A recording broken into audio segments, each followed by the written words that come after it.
जब भी मेरी शादी होती तो शादी की रात ही वह मेरे पापा मेरे पति को 20 लाख रुपए देकर कहते कि अब मेरी बेटी को तलाक दे दो।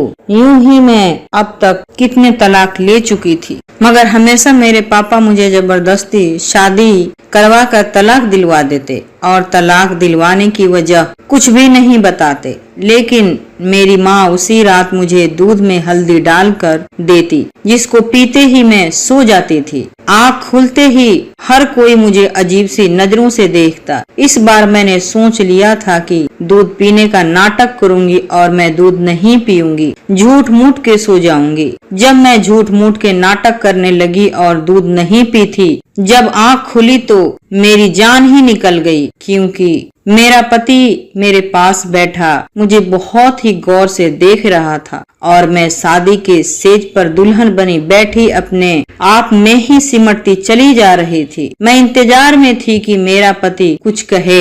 ऐसे ही बैठे बैठे जब बहुत देर हो गई तो मैंने अपनी पलकें उठाकर देखा तो उसको खुद में खोया हुआ पाया। मैं आखिरकार बोल पड़ी, क्या बात है जी, आप मुझे इस तरह गौर से क्यों देख रहे हैं? मेरे पति की नजरें अभी मेरे ऊपर ही जमी हुई थी। फिर एकदम से बोला, तुम बहुत खूबसूरत हो रूमी। 6 महीने पहले हमारी मंगनी हुई थी। तुमसे पहले ही मेरी माँ ने मेरे लिए कई लड़कियों के रिश्ते लेकर आ चुकी थी, मगर मुझे कोई लड़की पसंद नहीं आई। तुम्हारी तस्वीर को देखते ही मुझे तुमसे प्यार हो गया था। मैं सोच रहा था कि कोई इतना खूबसूरत कैसे हो सकता है। मेरा पति तो मुझसे बहुत प्यार करने लगा था। मेरी जान में जान आ गई। मैं मुस्कुराते चेहरे के साथ उसकी बातें सुनने लगी। वो बोलता चला जा रहा था, रूमी, मैं अपनी माँ से कहा कि मुझे यह लड़की दिलो जान से पसंद है। मेरी माँ ने भी भगवान का धन्यवाद दिया कि चलो मेरे बेटे को कोई लड़की पसंद तो आई। मैंने अपनी माँ से कहा कि चट मंगनी और पट ब्याह कर डालो, मैं अब ज्यादा इंतजार नहीं कर सकता। मेरी माँ ने मेरा कहा मान लिया और अब देखो ना, तुम सिर्फ 6 महीने बाद ही मेरी हो चुकी हो। मगर ये 6 महीने यूं ही नहीं कट गए थे। मैंने एक पल को गिन गिन कर गुजारा था। जब भी मैं तुमसे फोन पर बातें करता तो लगता कि मैं तुम्हें अपने पास ले आऊं। आज मेरे दिल के तमाम अरमान पूरे हो चुके हैं, मगर अफसोस तो इस बात का है कि मैं तुम्हें हासिल करने की खुशी भी ढंग से नहीं मना सकता और वक्त जुदाई का भी आ गया। मेरे पति की आखिरी बात सुनकर मैं सोने लगी थी। मैं बोली, आप क्या कह रहे हैं जी? भगवान न करे कि हम कभी जुदा हो। मेरे पति ने जब सोचकर मुझे देखा, फिर वह बोला कि मैं जब से कमरे में आया था इसी बात पर गौर कर रहा था कि तुम ज्यादा इम्पोर्टेंट हो या 20 लाख रुपया। दिल ने तुम्हारा नाम लिया, लेकिन दिमाग कहता है कि 20 लाख रुपया कोई छोटी रकम नहीं है। अगर मैं सारी जिंदगी भी कमाता तो भी 20 लाख रुपया जमा नहीं कर पाता। मैं हैरान होकर बोली, कौन से 20 लाख रुपए और कहां से आए? मेरा पति बोला, तुम्हारे पापा ने विदाई के वक्त मुझे ऑफर दिया था कि तुम जिस तरह मेरी बेटी को विदा कराकर ले जा रहे हो उसी तरह उसे तलाक देकर मेरे घर वापस लाओगे तो मैं तुम्हें 20 लाख रुपए दूंगा। मुझे मेरे पति की बात सुनकर बहुत गुस्सा आ रहा था। मैं बोली, आपका दिमाग तो ठीक है ना? मेरे पिता शादी के लिए किस कदर उत्सुक थे तुम्हें नहीं पता। उन्होंने बहुत छानबीन करके मेरा रिश्ता तय किया था। पापा कहते थे कि शादी उम्र भर का बंधन होता है, इसीलिए सोच समझकर शादी करूंगा। अब ऐसा कैसे हो सकता है कि पापा ने ही मेरी तलाक करवाना चाहते हैं? आप यकीनन मेरे साथ मजाक कर रहे हैं न जी? मगर मैं आपको बता दूं कि मुझे इस तरह का मजाक बिल्कुल भी पसंद नहीं है। यह बात सच है कि मैं आपको चाहती हूँ। अगर मैं तुम्हारी मजाक की वजह से रूठ गई तो फिर मानूंगी नहीं। मेरा पति बोला, गलती हुई, मुझे माफ कर देना, मगर मैं बहुत मजबूर हो चुका हूँ, इसीलिए मैं तुम्हें तलाक देता हूँ। मेरे पति ने ये कहते ही तलाक के पेपर पर साइन कर दिए। उसके इतना कहते ही मैं रोने लगी थी। सपने में भी नहीं सोचा था कि मेरा पति मेरे साथ ऐसा भी कर सकता है। कभी सपने में भी नहीं सोचा था कि शादी की पहली रात ही मुझे तलाक मिल मिल जाएगी। मेरी आंखों से आंसू बहने लगे तो मेरा पति ने मुझे कहा, बस बस, यह रोने का वक्त नहीं है। मुझे डर है कि जरा सी देर से कहीं तुम्हारे पापा अपना फैसला न बदल दे। ये ना हो कि मैं 20 लाख जो मैंने इतनी खूबसूरत बीवी को खोकर कमाए हैं मेरे हाथों से निकल न जाए। जल्दी जल्दी उठो, मैं तुम्हारे घर छोड़कर आता हूँ। मुझसे तो जरा भी नहीं रहा जाता। मगर मेरे पति ने मेरा हाथ पकड़ लिया और लगभग घसीटता हुआ मेरे साथ बाहर ले आया और गाड़ी में बैठाकर मेरे घर के दरवाजे तक ले आया। उसने डोर बेल बजाई। दरवाजा मेरे पापा ने ही खोला। पापा को देखते ही मैं बुरी तरीकों से उन्हें पकड़कर रोने लगी। मेरी आंखों के सामने मेरे पापा ने नोटों से भरा हुआ सूटकेस मेरे पति को थमा दिया। मेरा पति नोटों से भरा हुआ सूटकेस लेकर चला गया और मैं वहीं पत्थर के बुत बनकर खड़ी रही। मेरे पापा ने मेरा माथा चूमा और मुझे अंदर ले आए। सोफे पर बैठकर मैं जोर जोर से रो रही थी। पापा ने मुझसे कहा, भगवान का लाख लाख शुक्र है कि तुम्हारी जिंदगी तबाह होने से बच गई है। मैं रो रही थी। मैं रोते हुए बोली, मुझे बताएं आपने मेरे साथ ऐसा क्यों किया? आपने मुझे बदनाम क्यों कर दिया? मैंने तो सुना था कि बाप अपनी बेटियों के घर बसाने की खातिर बहुत कुछ कर जाते हैं, मगर आपने तो मेरे पति को पैसे का लालच देकर मेरी तलाक करवा दी है। मैं अपने माथे पर तलाक का ठप्पा सजाकर कहाँ घूमती फिरूंगी? रोते रोते मेरी हिचकी बंध चुकी थी। इतने में मेरी माँ मेरे लिए हल्दी वाला दूध लेकर आई थी। कहने लगी, मेरी बेटी ये दूध पी लो, तुम्हें आराम मिलेगा। मैं चीख पड़ी थी। मैं बोली, मम्मी मेरा जिंदगी उजड़ गया। मैं शादी की पहली रात को ही तलाक लेकर वापस आ चुकी हूँ। अब इन सब के पीछे कोई और नहीं, मेरा अपना बाप है। मुझे दिलासा देने की बजाय आप मेरे लिए हल्दी वाला दूध लेकर आई हो। मुझे बताएं, क्या यहाँ पर मेरा मजाक चल रहा है? मेरी माँ ने मुझे दोनों हाथों से थाम लिया, जबकि पापा बोले, रूमी तुम्हारी शादी रोशन से हो रही थी। तभी मेरा एक रिश्तेदार ने आकर बताया कि रोशन का घराना फ्रॉड घराना है। रोशन तुमसे पहले भी कई लड़कियों से शादी कर चुका है। यह सब सुना तो मैं हैरान रह गया, मगर मैंने सोचा यह झूठी खबर होगी, इसीलिए मैंने अपने जासूसों से पता लगाया तो मुझे मालूम हुआ कि रोशन सच में अच्छा लड़का नहीं है। वह तुम्हारी जिंदगी तबाह कर देता। तुम मेरी एकलौती औलाद हो। मैं तुम्हारी जिंदगी बर्बाद होता नहीं देख सकता था। मैं गुस्से से बोली, पापा आप पहले भी तो यह सब कुछ पता कर सकते थे ना? आपने इस बात की पहले से जानकारी क्यों नहीं मांग ली थी? मंगनी टूट जाती तो भी इतना दुख न होता। अब तो मैं विदाई के बाद तलाक लेकर आई हूँ। अपनी सहेलियों को क्या शक्ल दिखाऊंगी? लोग तो मेरा मजाक उड़ाएंगे ना। पापा बोले, लोगों के खातिर मैं तुम्हारी जिंदगी खराब नहीं होने देना चाहता था। यह नामुमकिन है। हमारा शोर सुनकर जो घर में मेहमान आए थे इकट्ठा होने लगे। यह नजारा देखकर वो भी हैरान रह गए। मेरी माँ ने जल्दी से मुझे हल्दी वाला दूध पिला दिया। अब मेरी आंखों के सामने अंधेरा छाने लगा था। देखते ही देखते मैं गहरी नींद में सो चुकी थी। अगले दिन दोपहर के वक्त मेरी आंख खुली थी। मैं अपने बेड पर लेटी हुई थी। मुझे बहुत थकान महसूस हो रहा था। मेरा दिमाग आसपास के माहौल को पहचानने से गलती कर रहा था। मैं सोच रही थी कि मैं क्या कर रही हूँ। फिर मेरे दिमाग में रात वाला घटना घूमने लगा और मेरा दिल डूब सा गया। मैं जल्दी से उठकर बैठ गई और लगभग भागती हुई बाहर ड्राइंग रूम में आ गई थी। सब मेहमान वापस जाने की तैयारियों में थे, लेकिन मैं जैसे ही उनके नजरों में आई वो मुझे अजीब सी नजरों से देखने लगे थे। मेरे लिए उनके नजरों में गुस्सा भी नहीं था और प्यार भी नहीं। कुछ ऐसा था जिसे मैं समझ नहीं पा रही थी। मेरी माँ ने मुझे देखा तो मेरा हाथ पकड़कर मुझे अपने साथ कमरे में ले आई थी। कहने लगी, रूमी अपना दिल छोटा मत करो, सब्र करो। एक ऐसे शख्स को तुम्हारा हमसफर नहीं बनाना चाहते थे। हम लोग नहीं चाहेंगे कि तुम्हें हमेशा ही परेशान करता रहे। हम ऐसे लड़के के साथ तुम्हारी शादी करेंगे जो सिर्फ और सिर्फ तुम्हारा ही हो, तुम्हें दुनिया जहान की सारी खुशियाँ दे। ज्यादा सोच विचार मत करो, जब तक सारे मेहमान चले न जाए अपने कमरे में ही बैठे रहो। मेरी माँ मुझे समझाकर कमरे से बाहर चली गई। मैं एक बार फिर से रोने लगी थी। यह दुख इतना बड़ा था जो किसी भी तरह मुझसे सहा नहीं जा रहा था। धीरे धीरे करके पूरा घर खाली हो गया, सारे मेहमान चले गए। मैं अभी अपने कमरे में ही पड़ी रहती।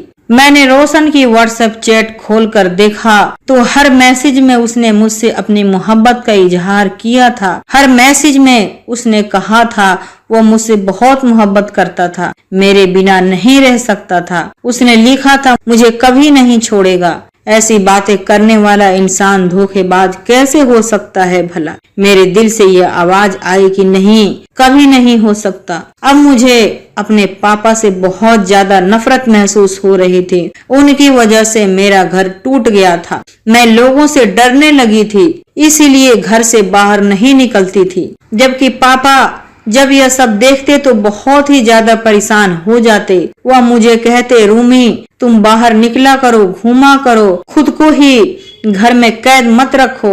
मैं उनकी बातें एक कान से सुनकर दूसरे कान निकाल देती थी, मगर पापा मुझे जबरदस्ती अपने साथ बाहर ले जाने लगे थे। वह मुझे बहुत ज्यादा वक्त देते थे। वह मुझे हर वक्त समझाते रहते थे। एक दिन मुझसे कहने लगे, रूमी तुम्हें चॉकलेट पसंद है ना? मैंने हाँ में सर हिला दिया तो कहने लगे, तुम चॉकलेट पाने के लिए किस हद तक जा सकती हो? मैं बोली, पापा मैं तो पहाड़ से कूद सकती हूँ। तब पापा बोले, और अगर तुम्हारे सामने एक तरफ बिरयानी रख दूं और एक तरफ चॉकलेट तो तुम किस चीज को चुनोगी? मैं हंसकर बोली, पापा एक भी मिनट बर्बाद किए बिना बिरयानी को खाऊंगी, क्योंकि बिरयानी के सामने चॉकलेट की मोहब्बत कम हो जाती है। तब पापा बोले, रूमी तुम रोशन के लिए एक चॉकलेट की तरह थी, पैसा उसके लिए बिरयानी था। उसने पैसे की खातिर तुम्हें छोड़ दिया तो तुम क्या सारी जिंदगी उसका रोग लेकर घर में बैठी रहोगी? उस दिन मैं इतना रोई कि दिल से हमेशा हमेशा के लिए रोशन का ख्याल निकल गया था। पापा मुझे नई शुरुआत के लिए तैयार कर रहे थे। उन्होंने मुझे एक लड़के की फोटो दिखाई थी तो मैंने रजामंदी दे दी। पापा ने लड़के वाले को घर बुला लिया था। मेरी और रमन की मुलाकात करवा दी थी। रमन एक अच्छा लड़का था। कहने लगा, मुझे मालूम है आपकी पहले शादी टूट चुकी है। मैं जानता हूँ कि लड़कियों के लिए शादी का टूटना बहुत सदमा होता है। मैं आपको उसके गम और सदमे से निकालने की पूरी कोशिश करूंगा और आपको बहुत मोहब्बत दूंगा। रमन की बातें सुनकर मैं बहुत ही खुश हो गई थी। मैंने पापा से कह दिया कि अब मैं रमन के साथ शादी करने के लिए तैयार हूँ। मैंने सगाई नहीं करना चाहती थी, इसीलिए मैंने डायरेक्ट शादी का ऑप्शन चुना। 2 हफ्ते बाद ही वह दिन आ गया था जब मेरी और रमन की शादी हो चुकी थी।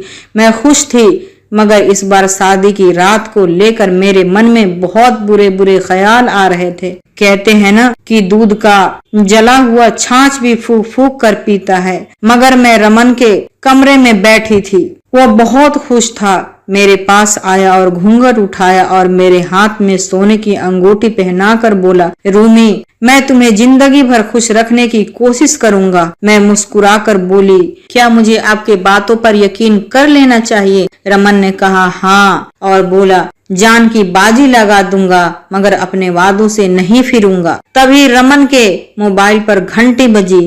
फोन निकालकर कान से लगाया। कुछ देर बाद उसके चेहरे की मुस्कुराहट गायब हो चुकी थी। रमन कहने लगा कि आप ये क्या कर रहे हैं? मैं आपकी बात नहीं समझ पा रहा।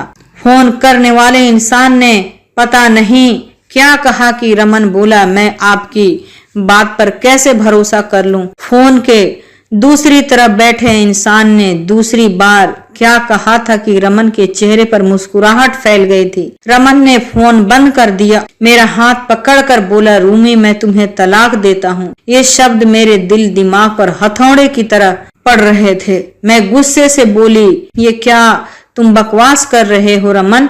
कहने लगा, रूमी मैं 2 साल पहले भी एक प्राइवेट कंपनी में जॉब स्टार्ट की थी। तब मैं बहुत बुरे हालात से गुजरना पड़ा था। तनख्वाह भी बहुत ही कम थी, जबकि मेरी हालात बहुत ज्यादा खराब थी। मुझे पैसों की बहुत ज्यादा जरूरत थी। मेरी जिंदगी की सबसे बड़ी ख्वाहिश थी कि मुझे कहीं से 20 लाख रुपए मिल जाते तो मैं अपना बिजनेस शुरू करता। अभी तुम्हारे पापा का फोन आया था, मुझे 20 लाख रुपए देने की तैयार हैं। बदले में उन्हें मुझसे तुम्हारे लिए तलाक चाहिए। चलो मैं तुम्हारे घर छोड़ आता हूँ, तलाक के पेपर सुबह पहुंचा दूंगा। मेरा सर चकराने लगा था। मैं गुस्सा होकर बोली, नहीं जाना मुझे तुम्हारे साथ, मैं खुद चली जाऊंगी। रमन मुस्कुराकर बोला, यार मेरी मजबूरी है कि तुम्हारे पापा ने मुझसे कहा है कि अगर तुम मेरी बेटी को छोड़ने आए तभी तुम्हें पैसा दूंगा, इसलिए अगर मुझे तुम्हारे साथ जबरदस्ती भी करना पड़े मैं उससे पीछे नहीं हटूंगा। मैं कुछ कहे बिना ही रमन के साथ चल पड़ी थी। जो मर्द मुझे पैसों के खातिर तलाक दे सकता है फिर वह कुछ भी कर सकता है। घर के दरवाजे पर पहुंचकर रमन ने डोर बेल बजाई। पापा ने ही दरवाजा खोला। पापा मुझे देखकर बोल पड़े, मेरी बेटी आ गई। ऐसे अंदाज में मुझसे पूछ रहे थे जैसे मैं किसी ट्रिप से वापस आ गई हूँ। मैं कुछ भी नहीं बोल पाई। पापा रमन से बात करने लगे थे, जबकि मेरी माँ ने मेरे लिए हल्दी वाला दूध लेकर आई थी। मैं चीखने लगी थी। मैं बोली, माँ पापा ने दूसरी बार भी मेरा घर उजाड़ दिया।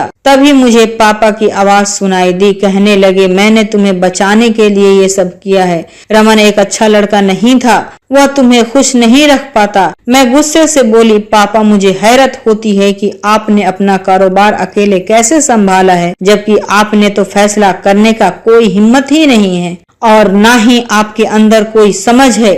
आपको तो इतना भी नहीं पता कि सामने वाले इंसान धोखेबाज है या फिर वफादार है। आपको लोगों की परख नहीं है। आप एक फेलियर इंसान हैं। मेरी दहाड़ से मेरी माँ हिल गई थी। मेरी माँ कहने लगी, बेटा यह दूध पी लो, तुम्हें सुकून मिल जाएगा। मेरी माँ ने मुझे जबरदस्ती हल्दी वाला दूध को पिला दिया। दूध पीते ही मुझे नींद आ गई। अगले दिन सुबह मैं बहुत देर से उठी थी।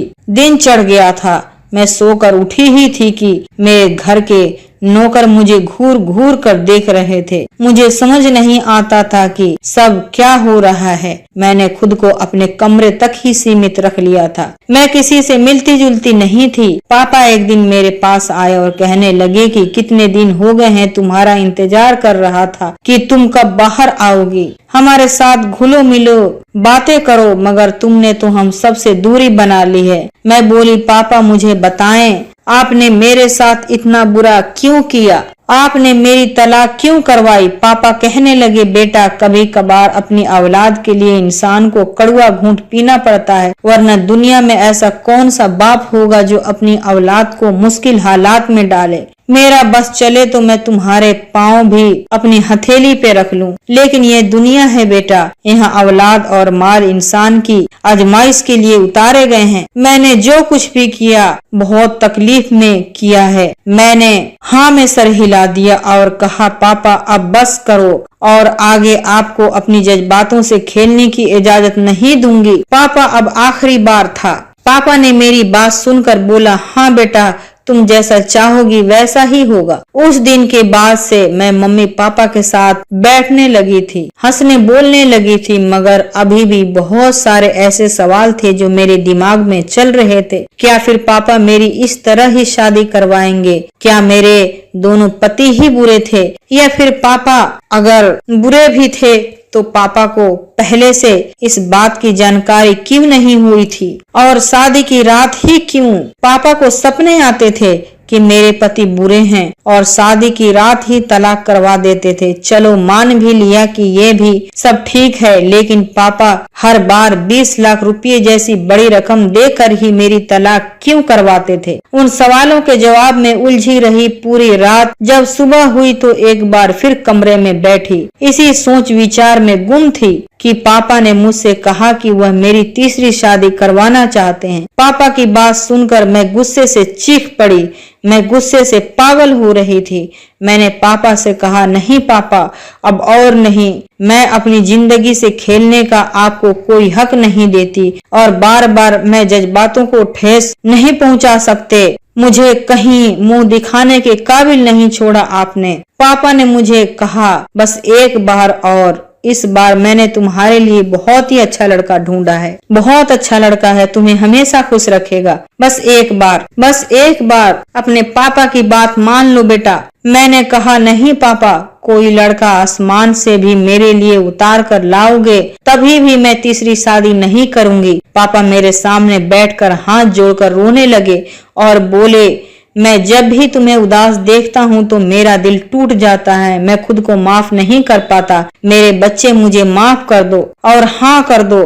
अगर मैं तुम्हें ऐसे ही उदास और परेशान देखता रहा तो एक दिन मैं खुद अपनी जान ले लूंगा। पापा की बात सुनकर मैं घबरा गई। मैंने कहा, नहीं पापा, आप ये कैसी बात कर रहे हैं। पापा के आंसू थमने का नाम ही नहीं ले रहे थे। मैंने मजबूरन हाँ कर दी। तीसरी शादी के लिए तैयार हो गई थी, लेकिन न दिमागी तौर पर और न ही जिस्मानी तौर पर और न ही जज्बाती तौर पर। एक मजबूरी थी जिसे मैं निभा रही थी। मेरी तीसरी शादी भी हो गई, लेकिन मेरी तीसरी शादी भी मेरी पुराने दोनों शादियों की तरह ही गुजरी। मेरे तीसरे पति ने भी मुझे शादी की रात तलाक देकर मेरे घर वापस छोड़ दिया और मेरे पापा ने उसे भी 25 लाख दे दिया। मैं गम और गुस्से से पागल हो रही थी। मुझे समझ नहीं आ रहा था कि क्या करूं, क्या ना करूं। ऐसा लग रहा था जैसे सारी दुनिया को ही आग लगा दूं और सबसे पहले अपने घर को ही आग लगा दूं। तब मुझे अपनी माँ बाप से नफरत हो गई थी। अगर पापा मेरे साथ यह सब गलत कर रहे थे तो मेरी माँ उन्हें रोकती क्यों नहीं थी, बल्कि मेरे लिए हल्दी वाला दूध लेकर हाजिर हो जाती। अभी एक ही महीना सुकून से गुजरा होगा कि मेरे पापा मेरे लिए चौथा रिश्ता लेकर आ धमके। मैं तो गुस्से से पागल हो गई। पापा हाथ जोड़कर विनती करने लगे कि बेटा, बस लास्ट बार देख लो, इसके बाद मैं तुम्हें कभी नहीं कहूंगा कि शादी के लिए। मैं चाहता हूँ कि तुम्हारा घर बस जाए, लेकिन मैं तो उन पर चीख रही थी। मैंने बोला, ऐसा नहीं हो सकता, मैं आपको कोई बात नहीं मानूंगी। मेरी बात सुनकर पापा बोले, ठीक है, अगर मेरी बात नहीं मानोगी तो मेरी भी एक बात सुन लो, आज के बाद मैं अपना घर भी नहीं बसाऊंगा। मैं अभी तुम्हारी माँ को तलाक देकर खुद को सजा दूंगा। पापा की बात सुनकर मैं हैरत से पापा की तरफ देखने लगी। पापा क्या वाकई मुझसे इतना मोहब्बत करते हैं या सिर्फ मुझे ब्लैकमेल करना चाह रहे थे? मैंने मजबूरी में हाँ कर दी। मेरी शादी हो गई थी। शादी से पहले मैंने लड़की की कोई फोटो नहीं देखी थी। मुझे पता था कि शादी का मतलब यही होगा, शादी करके जाऊंगी और रातें तलाक पर खत्म हो जाएगी। सुहाग सेज पर बैठे मैं नवीन का इंतजार कर रही थी। तभी नवीन आया और मुझसे पूछने लगा, तुम्हारी 3 तलाक क्यों हुई थी? मैं मुस्कुराकर बोली, तुम चिंता मत करो, अभी थोड़ी देर में ही तुम्हें पता चल जाएगा मेरी 3 बार तलाक क्यों हो चुकी थी। हम दोनों अभी बैठे ही बात ही कर रहे थे, तभी हमारे कमरे के दरवाजे पर किसी ने दस्तक दी। नवीन उठकर दरवाजा खोला। मैं धड़कते दिल के साथ अपने आने वाले समय के लिए खुद को तैयार कर रही थी। थोड़ी देर में नवीन अंदर आया और कहने लगा, रूमी, तुम्हारे पापा ने एक आदमी को भेजा है। वो कहते हैं कि मैं तुम्हें तलाक दे दूं तो मुझे 20 लाख रुपये देंगे, मगर मैं अपनी बीवी को, जो कि अब मेरी घर की इज्जत है, उसे सिर्फ पैसों की लालच में आकर तलाक नहीं दे सकता। यह बात मेरी समझ के खिलाफ है। मैं अपने पति का चेहरा देखने लगी। क्या मर्द ऐसे भी होते हैं जो अपनी बात पर डटे रहें, इज्जत को पैसों से ज्यादा अहमियत दे, पैसों का लालच उन्हें तोड़ ना सके। मैंने नवीन को आजमाने के लिए कहा, तुम क्यों हाथ आए पैसों को छोड़ना चाहते हो? मेरे पहले की 3 तलाक भी 25 लाख रुपयों के लिए ही हुई थी। मेरी बात सुनकर नवीन बोले, मैं पैसों के खातिर अपनी इज्जत को नहीं छोड़ सकता। तुम मेरी इज्जत हो, इज्जत है तो सब कुछ है, पैसे तो हाथ का मैल है। नवीन की बात सुनकर मेरा दिल गदगद हो गया। नवीन की बात सुनकर मैंने नवीन से कहा, नवीन, मैं नहीं जानती कि मेरे पापा ने मेरी तलाक क्यों करवाई थी, और वह भी 20 लाख रुपये देकर हर बार, लेकिन मैं सच्चाई जानना चाहती हूँ, इसीलिए आप मुझे अपने साथ मेरे घर ले चलें। और मेरे पापा से कहें कि आपने मुझे तलाक दे दी है। नवीन ने मेरी बात मान ली, मुझे लेकर मेरे माँ बाप के घर आए। जब मैं घर पहुंची तो नवीन ने पापा से कहा कि मैंने आपकी बेटी को तलाक दे दिया है और बोलकर चला गया और मैं सोने का नाटक करने लगी। जैसा पहले था वैसा ही सब कुछ घर में फिर से शुरू हो गया था।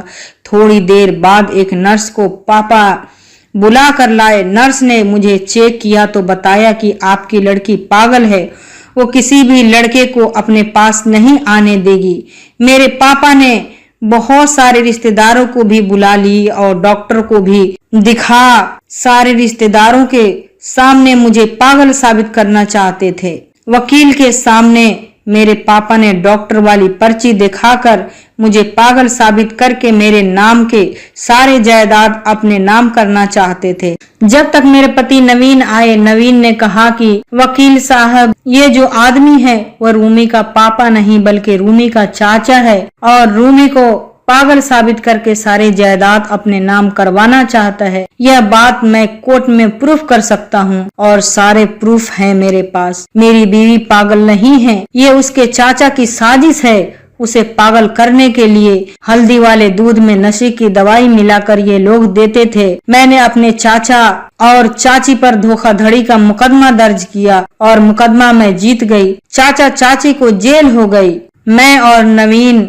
अब बहुत खुशी से रहते हैं और मैं अपने मम्मी पापा को बहुत मिस करती हूँ। तो ये थी मेरी कहानी कैसे